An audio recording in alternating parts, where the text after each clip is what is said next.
Hi everyone, welcome to Wild Writing in the Time of Corona. Today we're up to day 115 and we're going to focus on the technique of trying to use sound in poetry. So there are lots of techniques you can use to do this, including alliteration, where you repeat the first letters, including onomatopoeia, where you try and mimic the sound. So, for example, boom for a loud noise. There's a technique called sibilance, which is where you use lots of S sounds, which can sometimes sound sinister and sometimes sound sort of sleepy and soporific. There's two other techniques you may not know of called assonance, which is where you have the vowels in the words rhyming. So like gloomy, doomy, looming. So, and there's another one that has the consonants connected, which is called consonance, where you use the same consonant. So, for example, round and wonder, where you have the ND sound repeated. Okay, so with a conscious effort to make your poetry sound, make the sounds work in your poem, I'm going to give you 6 categories, and I suggest you try and use 3 of them to put together a poem in which sound is a major feature. So the categories are thunder and lightning, always noisy in my experience, a river, traffic, trees, wind, and together laughing and crying. Just say those again for you.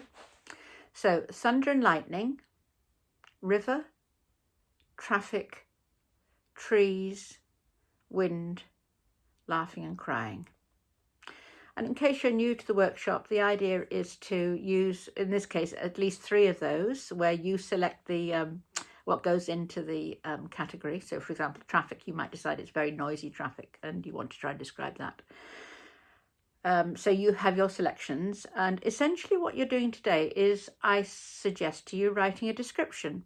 It might be of place, but it'll definitely try and be of sound. Okay. So that's a task for today, and as a little illustration, I'm going to give you this tiny little poem I wrote where I tried very consciously to do that. I'm not sure if it works, but I did try, and I think I've managed to get virtually all of the techniques in. So anyway, and it's called By the River. By the slow and sluggish river, couples courted, hopes were thwarted.